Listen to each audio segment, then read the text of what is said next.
Olá, boa noite a todas, sejam todas bem-vindas.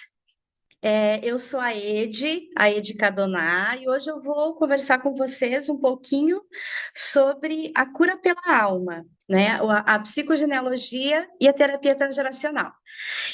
Vou colocar aqui a apresentação para começarmos então a conversar um pouquinho sobre.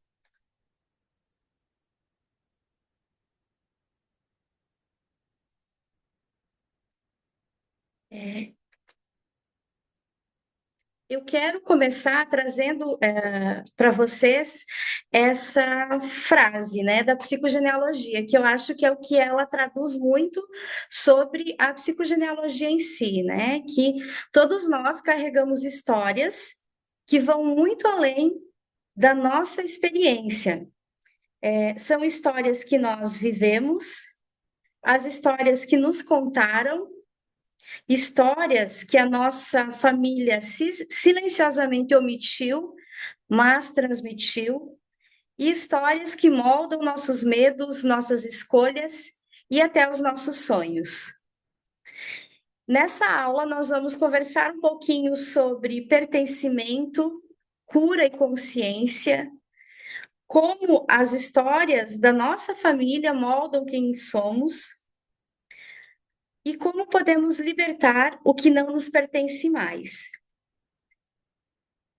Nós vamos falar então sobre a cura pela alma através da psicogenealogia e da terapia transgeracional.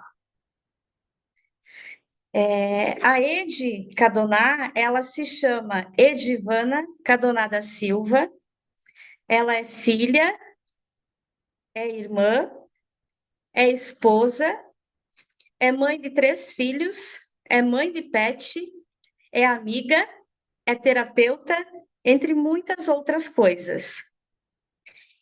E nessa minha longa caminhada, eu sempre tive uma busca muito grande pelo conhecimento. Então, eu tenho algumas formações, que é técnica em contabilidade, administração, pedagogia, psicopedagogia, ludopedagogia, administração, orientação e supervisão escolar, gestão de pessoas, gestão de projetos e planejamento estratégico.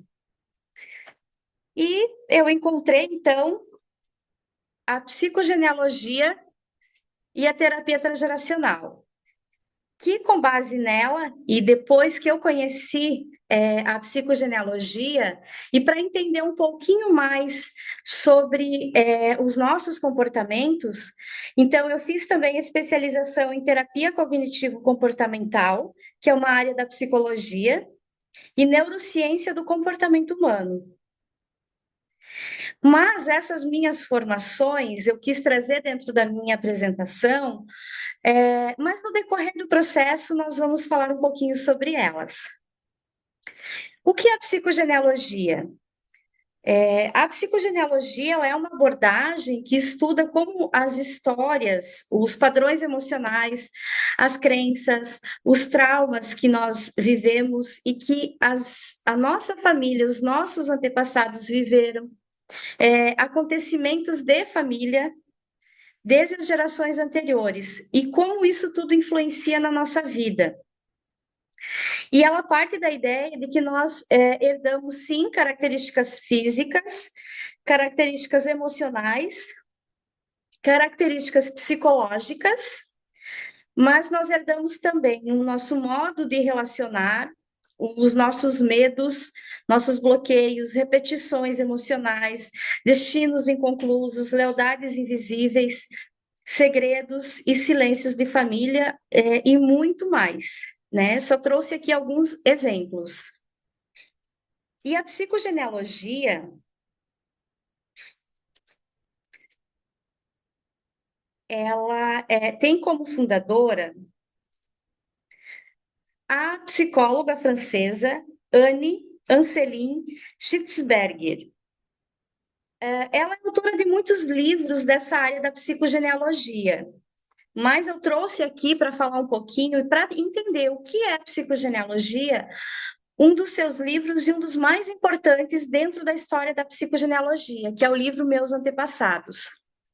E eu quis trazer esse livro porque a psicogenealogia, ela foi trazida, então, pela Anne como psicóloga. Dentro dos seus atendimentos, ela começou a perceber que a história que a pessoa trazia, a história da sua família, influenciava muito no comportamento em que essa pessoa estava tendo. Então, ela fez uma pesquisa, principalmente voltada ao Holocausto, né, às guerras, ao que acontecia lá nos antepassados e os sintomas que as pessoas, familiares dessas pessoas que viveram isso, estavam sentindo. Então, ela trouxe à luz o modo como as nossas histórias familiares, especialmente os nossos segredos, os traumas, os ditos e não ditos influenciam profundamente na vida emocional, nas nossas escolhas e também nas doenças, nos sintomas de doenças que nós possuímos.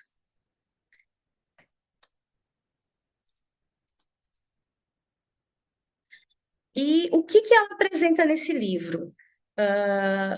Dentro da psicogenealogia e dentro do processo da terapia, nós identificamos o que chamamos de fenômenos, né? E eu trouxe, são muitos fenômenos, mas eu trouxe aqui 3 fenômenos. Um deles é a transmissão invisível entre as gerações. A Anne, ela mostra que muitos comportamentos, medos, culpas, destinos, tudo que nós vivemos, eles não são totalmente nossos, mas são heranças emocionais que são deixadas pelos nossos antepassados. E quando nós falamos em antepassados, nós estamos falando em quem veio atrás de nós, que são nossos pais, nossos avós, nossos bisavós. Muitas pessoas confundem isso com pessoas de outras vidas, né, de vidas passadas ou algo assim. Não, isso tudo ele é feito, foi um estudo que foi feito com base nos antepassados, que são os pais, os avós e os bisavós, e depois vai para os trisavós, mas a princípio a gente tem estudado até os bisavós. E claro, né, que isso pode ir muito além, trisavós, enfim. Mas, então, quando ela fala que a transmissão invisível acontece entre gerações, é porque são marcas deixadas pelos nossos antepassados. E como que nós herdamos isso? Né? Nós herdamos, então, através do que é dito, que são histórias, culturas, os valores, as narrativas, crenças, as regras que nós aprendemos dentro da nossa família, e também pelo que não é dito. Nós viemos de uma geração, somos frutos, né, de uma geração em que viveu guerras, viveu numa época muito complicada, em que uma gravidez, por exemplo, né, uma avó nossa que teve uma gravidez indesejada ou solteira, por exemplo, isso era uma vergonha dentro da família. Ela ser deixada pelo marido ou haver uma separação era uma vergonha muito grande dentro da família. Então, muitas vezes a mulher ela se sujeitava a situações que eram dolorosas para ela, mas ela não podia deixar de viver aquilo. Isso é só um exemplo, né? Então vem muito do que também não é dito, que são segredos, silêncios, eventos traumáticos, ocultos e dores que não puderam ser elaboradas. E justamente assim, o que não é dito é o que causa o maior impacto dentro da nossa vida. E eu vou trazer então alguns exemplos da transmissão invisível entre as gerações, até para poder entender melhor alguns sintomas que muitas vezes nós temos e nós não entendemos, ou passa, sim, basicamente por ser apenas um sintoma. Por exemplo, assim, uma pessoa que tem um medo muito grande de água, piscina, mar, uma água que seja mais profunda. Quando é feita a investigação, se descobre, então, que um bisavô, por exemplo, alguém dos seus antepassados, morreu afogado. Então, ele vive esse medo, né? O medo da água, mas ele não sabe porque ele tem esse medo da água, mas alguma coisa aconteceu que foi o seu bisavô que morreu, então, afogado. Um outro sintoma que nós, como chamamos, é padrão repetido de relacionamento. Então, várias mulheres da família, elas têm relacionamentos abusivos ou emocionalmente indisponíveis. Aí, quando você vai fazer toda a investigação, você descobre, dentro desse processo, que um ancestral teve um casamento violento, que não pôde se separar, que você está herdando, então, um mandato inconsciente, né, nesse sentido. E trazendo, então, para a área financeira também, né? Então, quando nós não conseguimos prosperar, começamos com projetos e desistimos, ou temos dificuldade de dar andamento a esse projeto, por mais que a gente tente, a gente não consegue levar isso adiante. E quando vai se investigar, se descobre que houve um antepassado que foi excluído, excluído da família, ele foi injustiçado, aconteceu alguma coisa que em um determinado momento ele foi excluído de alguma situação. Quando há perdas financeiras, né? Ou assim, nós temos muito da situação que o dinheiro não entra. Ou o dinheiro entra, mas não fica. Eu recebo, eu ganho bem, mas algo acontece naquele momento, né? Ou eu tenho uma compulsão e eu me sinto triste por alguma situação, né? Me sinto. E aí, o que que eu faço? Eu acabo gastando o dinheiro para poder, né? Sem entender por quê. Ou então, eu consegui agora fazer uma reserva, estou conseguindo guardar dinheiro, o dinheiro está entrando, está ficando, mas aí estraga o meu carro, queima a minha geladeira, queima a minha televisão, e eu preciso usar esse dinheiro para gastar, para comprar o que estragou, para, né, comprar uma outra geladeira, comprar o carro. Isso muito vem também quando, em gerações passadas, aconteceram falências, podem ter acontecido falências, como também pode ter acontecido uma perda, né? Alguém, um antepassado, perdeu algo financeiro, teve uma perda sentimental, isso tudo pode acontecer. Um outro fenômeno é a síndrome do aniversário.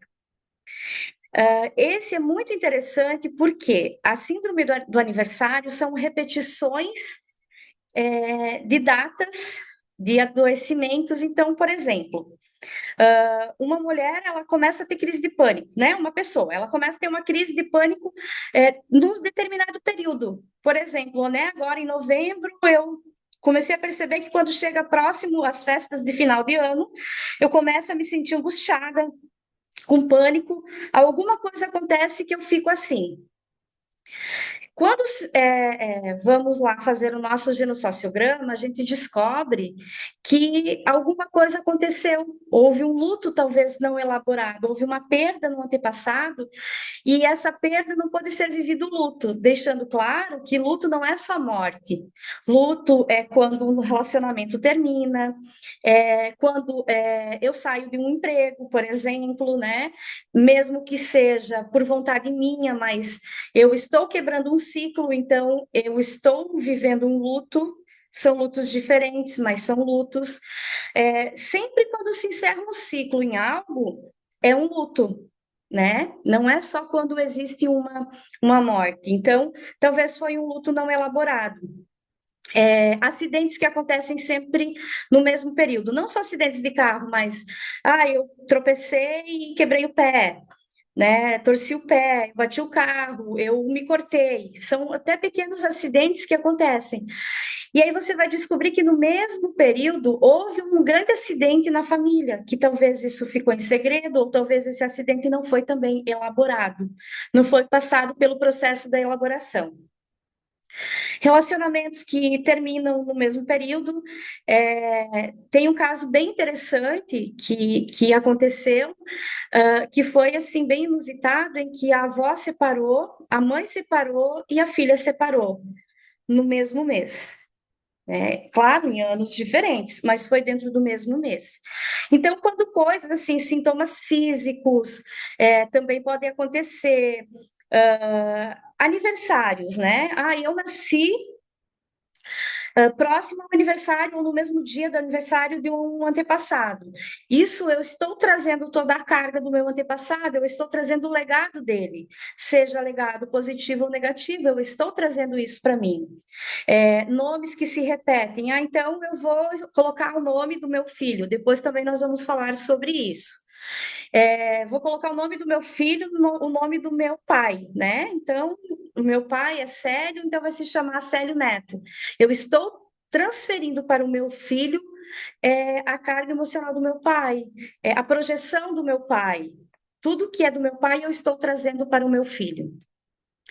E eu vou trazer também sobre segredos e lealdades invisíveis, que esse é um que nós vamos falar um pouquinho mais, porque as lealdades invisíveis nós temos muito e mais visíveis do que invisíveis. Então, as lealdades invisíveis, por exemplo, quando eu não quero, eu quero prosperar, eu quero me dar bem, mas eu não consigo ganhar mais dinheiro do que o meu pai e a minha mãe.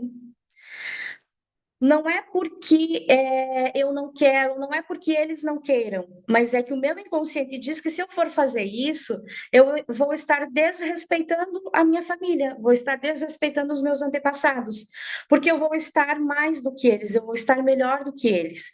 E para o meu inconsciente, isso ele diz que eu não posso. Quando eu repito o padrão de sofrimento das mulheres, como eu coloquei antes também, relacionamentos abusivos, então eu não posso ter um outro relacionamento, um relacionamento melhor, porque os meus antepassados não tiveram isso, então eu vou estar traindo eles, eu vou estar sendo diferente deles. Quando eu repito, né, então meu avô teve uma doença, eu também, meu pai teve uma doença, eu também vou ter essa doença, né? Eu estou tendo, estou passando por isso. Então, são muitas situações nesse sentido e que eu quero trazer para vocês aqui através do caminho. Nós estamos num caminho, a nossa vida é um caminho. Quando nós fomos concebidos, o nosso caminho já estava em andamento. E eu quero trazer a lealdade invisível um pouco aqui no caminho, e eu já vou falar sobre a nossa concepção. Nós estamos aqui, né? No início do caminho, nós estamos percorrendo e a nossa família está aqui, ao redor do nosso caminho. Quando nós chegamos aqui, nós encontramos um muro invisível e nós precisamos passar desse muro, né? Nós precisamos passar dele, só que nós não conseguimos passar, porque se nós passarmos dele, nós vamos estar desrespeitando quem está aqui. Isso não é de forma consciente, isso é de forma inconsciente. A nossa inconsciência, ela diz isso. A nossa inconsciência diz que se nós passarmos pelo muro, que se nós formos além do que os nossos antepassados foram, nós estamos deixando de honrar a nossa família e nós estamos desrespeitando quem veio antes de nós.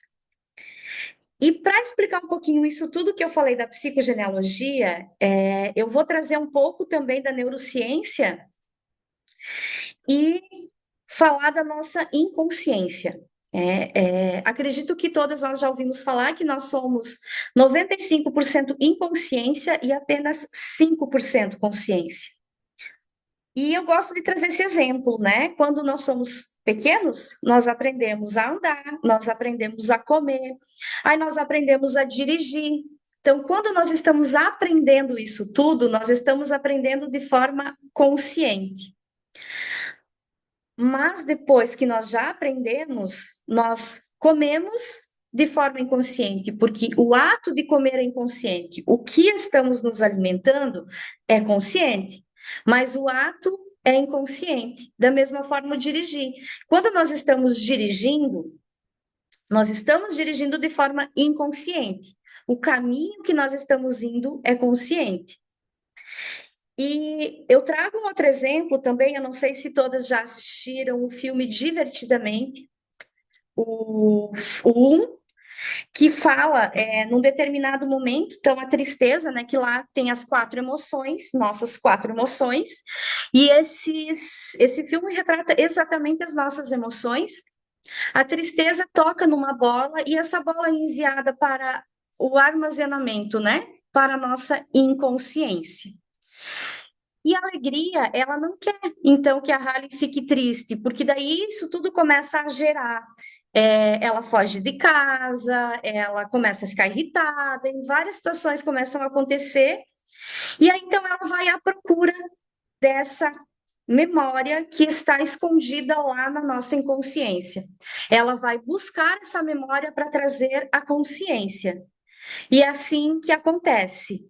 É, Nossos pais, nossos avós e nossos bisavós, eles viveram, né, numa sociedade que, se nós formos analisar, era muito mais complexa que agora, por mais que agora também nós consideramos muitas situações, mas também era muito mais complexa. E tudo que eles viveram no momento, que os nossos avós viveram, foram transmitidos aos nossos pais, mesmo de forma inconsciente. E quem é mãe, e também quem não é mãe, já ouviu muito falar que tudo que uma mãe passa transmite para o filho. E é bem isso que acontece. Então, tudo que se passa, transmite. E aí, querendo ou não, o primeiro órgão, né, que ele é produzido, digamos assim, dentro do feto, é o coração. E o coração é o quê? É o órgão da emoção. Então, ele vai segurando todas as emoções que são vividas e o que também não são vividas. O que é vivido e o que é represado. O que eu não posso viver naquele momento, eu não posso sentir naquele momento. E aí, de certa forma, ele vai mandar lá para o inconsciente e vai ficar lá guardado. E nós temos algo que se chama ego, o tal do ego e o tal do superego. E eu também trago, né? Vocês talvez vão se perguntar por que tanto, né? Esses exemplos e de um vai trazendo para o outro, né? É, mas eu vou trazer, né, para uma dieta, por exemplo. Quando nós estamos fazendo uma dieta, o primeiro dia é fantástico, a gente consegue fazer direitinho. O segundo já vai dando uma desequilibrada. O terceiro, né? Daí você já vai ficando irritado. O quinto você já não quer mais, já quer desistir, né? Você tem que ser muito forte e muito firme. Por quê? Porque você está dizendo para o seu, o ego, ele está dizendo para a sua inconsciência sim. Resiste, resiste, porque nós estamos muito bem assim. Para que nós vamos querer cansar, né? Para que querer cansar e mudar? Então, quando nós estamos tentando trazer à consciência uma memória, por exemplo, a nossa inconsciência também ela fica ali lutando, dizendo: não, para que trazer? Foi um sofrimento. E nem sempre é para trazer o sofrimento, mas para curar aquele sofrimento, para curar aquela emoção. E como que isso tudo acontece? Qual é o processo da cura, digamos assim? O processo da cura, ela é uma caminhada. É uma caminhada que fizemos, então, através da terapia transgeracional, que é a abordagem da psicogenealogia, que é o que investiga e é o que cura essas heranças emocionais, comportamentos, os traumas, né, que acontecem entre as gerações de uma família. E quando nós falamos também, não só de traumas, de emoções, mas nós viemos de uma cultura que, se nós formos avaliar, nós não, a menina, por exemplo, eu não podia usar saia, eu não podia correr se eu tivesse de saia, eu tinha que ficar, ali sentadinha com a perna cruzada. E hoje é tão mais fácil porque você coloca né, na sua filha um calção por baixo e deixa ela solta, deixa ela livre. Mas isso é uma cultura que os nossos pais receberam e foram trazendo. Eu estou trazendo o exemplo da saia, mas são várias coisas, né, que nós trazemos como uma cultura da família. E nem sempre isso, essa cultura, diz respeito a nós. Diz muito mais respeito aos nossos antepassados do que a nós. Mas é muito mais fácil mantermos essa cultura mesmo que ela nos faça sofrer. Então, a terapia, ela investiga de onde está vindo esse sintoma, de onde está vindo essa dor, essa herança emocional. E ela faz, então, todo o processo e todo o caminho da cura. ela parte do princípio que o que foi vivido pelos nossos pais, pelos nossos avós, bisavós, especialmente os traumas, os segredos e o que não foi elaborado, vai influenciar muito nas gerações a seguir. Então, o que foi vivido lá, nós vamos vivenciar, os nossos filhos vão vivenciar. Porque vai passando de geração em geração. Então, quando nós não rompemos esse ciclo da dor, a geração seguinte, ela vai continuar sentindo, ela vai continuar vivendo essa dor que talvez ela não saiba nem de onde vem. E a Anne, então, dentro desse estudo dela, ela traz uma proposta, né, desse caminho, dessa cura, que é reconhecer esses padrões. Reconhecer, a gente faz toda uma busca para reconhecer quais são os padrões que nós estamos herdando, quais são os traumas, quais são as dores, e tentar entender de quem. E não é só reconhecer, é entender, porque o processo da cura, o processo do quebrar esse padrão, ele vem de você compreender de onde vem e nem sempre o porquê, mas compreender de onde vem. E aí vai libertar-se então dos destinos que não pertencem a você. Você vai honrar a sua família, você não vai deixar de honrar a sua família, né? Mas você vai honrá-la seguindo a sua história, vivendo a sua história. Vai romper com as correntes transgeracionais e recuperar uma autonomia emocional. E como a Anne diz, né, o objetivo é voltar à própria alma livre dos fardos que não são meus. E como então que nós fizemos toda essa investigação? Como que nós fizemos esse reconhecimento? Como que eu sei que a Ed tem esse padrão, que a Ed tem essa dor, digamos assim, né? Esse trauma trazido do transgeracional. Nós começamos, então, uma caminhada e começamos através do genossociograma. Eu trouxe aqui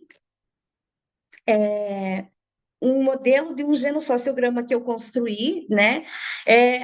Nós não costumamos dizer pacientes, nós costumamos chamá-los de clientes, tá? Então, é de uma cliente, ele está borrado para não aparecer as informações, né, dela, mas está aqui com a autorização dela. E o genossociograma, ele é muito mais do que uma árvore genealógica. Porque uma árvore genealógica, você vai encontrar aqui as informações muito bonitas aqui dentro, né? E o genossociograma, ele é um mapa profundo da sua história familiar, que traz as emoções, a simbologia, a transgeracionalidade, mostra quem é quem dentro do sistema familiar. Ele mostra o que aconteceu emocionalmente entre as pessoas do sistema. Ele traz dados muito importantes para uma família. E vocês podem ver aqui, né, que tem muitas ligações, muitas escritas, tem muitas histórias. Ah, Ed, mas eu não sei a história da minha família. Tudo bem, mas nós vamos construir, nós vamos buscar. Mas o meu pai não quer falar sobre a família dele.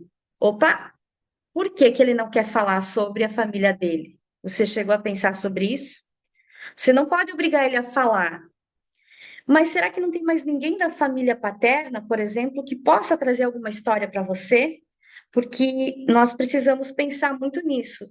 Quando alguém não quer falar sobre a sua família, porque alguma história muito triste tem ali dentro, algum trauma, algo que possa ter machucado alguém.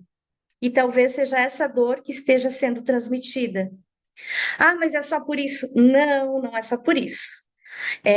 O genossociograma, ele traz os dados básicos das pessoas da família. Então, tem o nome, data de nascimento, data de falecimento, o local de nascimento, não que vai constar tudo isso em todo o genossociograma, tá? Mas local de nascimento, histórias importantes da sua vida e da vida dos seus antepassados, casamentos, divórcios, separações, união estável, filhos adotivos, filhos biológicos, abortos, mortes perinatais, parentes que foram criados por outras pessoas. Vai ter eventos significativos como o falecimento, faleceu pelo quê, né? Então, foi uma morte traumática, foi doenças, teve fugas, teve exclusões, teve guerras, teve migrações, né? Então, são informações que nós vamos buscando dentro dos nossos antepassados, dentro da nossa árvore. E tudo isso vai constar aqui. Principalmente também, então, repetições de profissão, de doenças, de relacionamentos, gatilhos, ansiedade, sofrimento, ciclos de sofrimento dentro da família.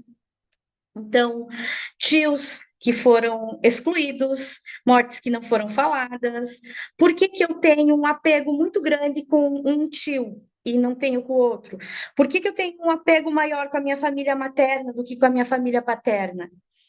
É, a gente faz uma análise muito grande também dentro da questão da ordem de nascimento, né? É, dentro da psicogenealogia, a gente estuda muito essa questão que, historicamente, né? Historicamente, o filho número um, ele geralmente é esperado aquele filho homem para levar o nome da família, para ajudar o pai, né? A manter, a prover, porque é ele que vai levar a continuidade da família com o seu nome. Então, a quem ele está ligado? A quem o filho número dois está ligado? A quem o filho número três? Isso tudo também é feito, né? A quem você está ligado emocionalmente, fisicamente, psicologicamente. Então, assim, é uma análise muito grande dentro do genossociograma que se faz até conseguirmos, então, identificar qual é o evento que você está trazendo, qual é a lealdade com quem. E aí, a partir disso, nós buscamos, então, trabalharmos um pouco com a cura, né? É o processo da cura. E não é assim, encontrei, então agora já sei o que que é e tudo bem. Não, não é assim. Nós precisamos trabalhar. E aí, quando eu coloquei para vocês, né, lá no início, que quando eu fiz a terapia transgeracional, eu busquei a especialização do TCC, né, dentro da área da psicologia, da terapia cognitivo-comportamental, e da neurociência do comportamento humano é para entender todo esse comportamento e para entender também um pouco das técnicas utilizadas para esse processo da cura. Porque quais são as técnicas, né? Técnicas de psicologia e técnicas principalmente de autocompaixão. E nós nem percebemos que são essas técnicas. E isso tudo tem uma força tão grande dentro de nós, dentro do nosso comportamento, que nós não percebemos. E eu vou trazer então para vocês um pouquinho disso tudo que eu falei, né? Voltando lá na tela inicial, quando eu me apresentei. Eu trouxe para vocês aqui dentro dessa aula a teoria, trazendo assim, então, o que é a teoria da psicogenealogia e do processo da terapia. Mas eu quero dizer para vocês que a escolha do nosso nome tem um significado muito grande, né? Vamos começar por aqui, falando de nós. Até agora falamos dos nossos antepassados. Agora nós vamos falar de nós. E eu vou falar da Ede Cadoná. Não, vou falar da Edivana Cadoná da Silva. Quando os nossos pais escolhem o nosso nome, dentro da psicogenealogia, nós também investigamos isso. O que o seu nome significa? E por que esse nome foi escolhido? O seu nome traz uma carga para você também, traz um legado, traz algo muito forte para você. e a escolha da profissão, ela quer reparar algo. Então, para entender um pouquinho disso, eu vou falar um pouquinho da Ede. Quando a minha mãe engravidou, né, há 40 e alguns anos atrás, não tinha, né, principalmente lá no interior do Rio Grande do Sul, numa cidade de 2.000 pessoas, não tinha um ultrassom, né, para você ir saber se era um menino ou era uma menina. Então, você sabia no momento do nascimento. E desde criança, né, nós temos muitas curiosidades e nós perguntamos muito para os nossos pais, assim como eu perguntei para os meus, por que o meu nome? E a história que eu sempre ouvia da minha mãe era: é porque assim, se fosse um menino, ia se chamar Ednei.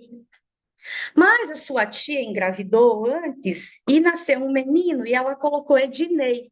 E aí eu não sabia que nome colocar num menino. E aí tu pergunta, tá, mãe, mas nasci menina, então por que Edivana? Ah, porque daí quando você nasceu, eu lembrei de uma menina que eu conheci, muito bonita e querida, e aí se chamava Edivana, então eu escolhi Edivana. E aí eu vou trazer para vocês, então, o que significa Edivana. Carrega a ideia de cuidado, de proteção, de abundância, não só material, mas emocional também. A variação masculina de Edivana significa Edivan ou Edivaldo. E a gente pensa muito então na situação. A minha mãe projetava um menino porque ela só pensava no menino Ednei. Então, a gente já nasce, durante toda uma gravidez, você tendo uma projeção. Isso não quer dizer que ela não me amou quando eu nasci, né? Isso não quer dizer nada, mas a projeção que uma mãe passa dentro do momento da gravidez traz muito para o seu inconsciente. E o inconsciente é o que mais nos comanda, ao contrário do consciente. E aí, a Edivana, ela passou uma vida toda buscando ser reconhecida. Por que será que ela passou uma vida toda buscando ser reconhecida? Os meus pais, eles são lá né, do interior, da colônia, né, da agricultura, e batalharam muito pela vida o tempo todo. Então, a minha mãe, ela sempre dizia que para você ser bem, né, você tinha que ser concursado. Eu nunca soube muito bem o que eu queria ser profissionalmente, uma vida toda. E quando me perguntavam, eu sempre dizia que eu queria ser professora. Mas eu nunca soube assim exatamente. Então, eu fiz vários vestibulares, fiz vestibular para a área da saúde, fiz assim, vários vestibulares, e eu não passava, né? Claro. Então, eu procurei, tinha um técnico em contabilidade, e eu fiz o técnico em contabilidade. Quando eu concluí o curso, é, eu queria fazer ciências biológicas, né? Imagina, nada a ver uma coisa com a outra. Mas era muito concorrido, então eu fui fazer administração porque era fácil de passar. Aí eu fiz administração, eu gostei, eu concluí o curso. Pessoal, eu não estou trazendo todos aqueles cursos, tá? Eu só estou trazendo um resumo disso tudo. E então, enquanto eu fazia administração, já estava quase concluindo a faculdade, surgiu a oportunidade de fazer um concurso no estado de Santa Catarina. Eu fiz o concurso e adivinhe, passei no concurso. Realizei o sonho de quem? Da minha mãe. Será que era meu esse sonho de passar num concurso? Mas eu ouvi uma vida toda que fazendo um concurso era que eu ia me dar bem financeiramente. Eu não ia passar necessidades. Gente, assim, ó, eu tô contando essa história da minha vida, mas eu não tô dizendo que não foi pelo meu bem que a minha mãe quis isso, não tô dizendo que ela não me ama, que ela não me amou, porque nós, pais, projetamos aos nossos filhos. É isso que eu estou querendo dizer. E essa projeção, será que ela está vindo com tanta força que está moldando a história? Quantas vezes a gente já viu em quantas famílias o pai foi médico, o avô foi médico, o pai foi médico, o filho, né, o neto vem ser médico. Isso tudo são histórias transgeracionais. Isso não quer dizer que lá o neto não é feliz por ser médico, mas é o que a profissão está dizendo, né? Que é o que a profissão está reparando. E aí, então, quando eu estava dentro desse concurso, surgiu a possibilidade de fazer a faculdade de pedagogia. Eu fiz a faculdade de pedagogia. Eu nunca trabalhei em nenhuma dessa área. Trabalho dentro da educação, mas eu não trabalho exatamente com pedagogia. Eu tive sempre essa busca incessante pelo conhecimento, porque eu nunca me senti satisfeita profissionalmente, eu nunca me sentia feliz profissionalmente. Eu buscava, então, sempre ser reconhecida, ser perfeita, mas eu não conseguia ter essa felicidade profissionalmente. E aí foi que eu procurei a terapia transgeracional.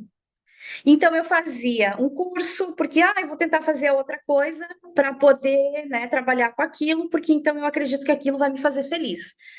E aí foi que eu encontrei, que eu conheci a terapia transgeracional, e eu fiz então a terapia transgeracional, e aí eu fui entender um pouquinho a história da minha família.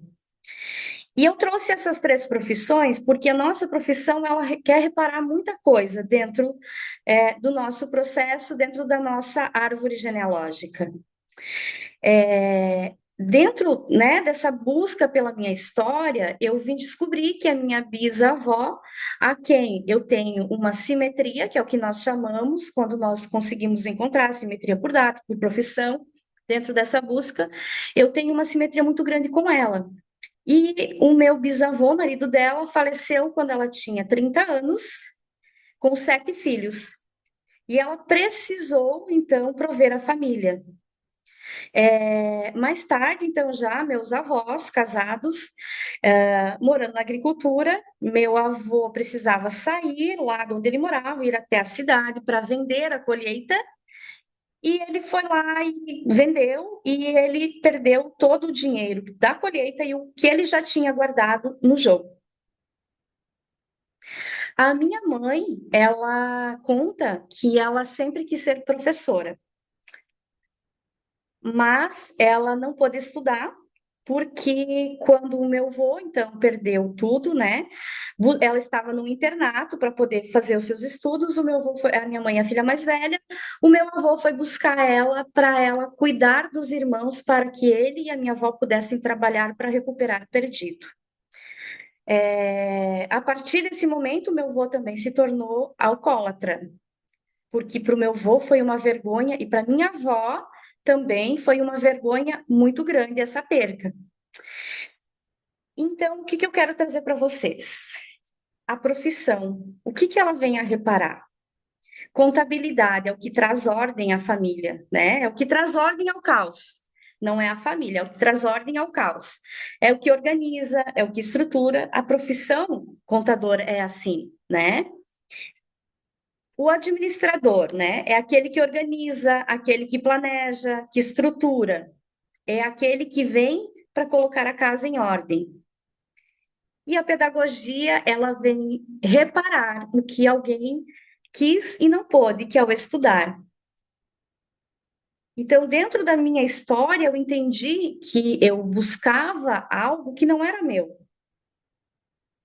E aí, quando eu passei pelo processo da terapia, eu entendi isso tudo, eu passei pelo processo da cura da alma, como a gente diz, né? Eu entendi que era isso que eu queria para mim, que era a psicologia que eu queria para mim.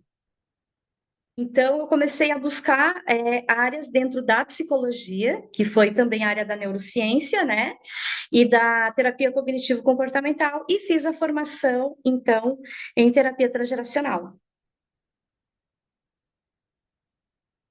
Tá? Então, o que eu tinha para trazer hoje um pouquinho é isso, né?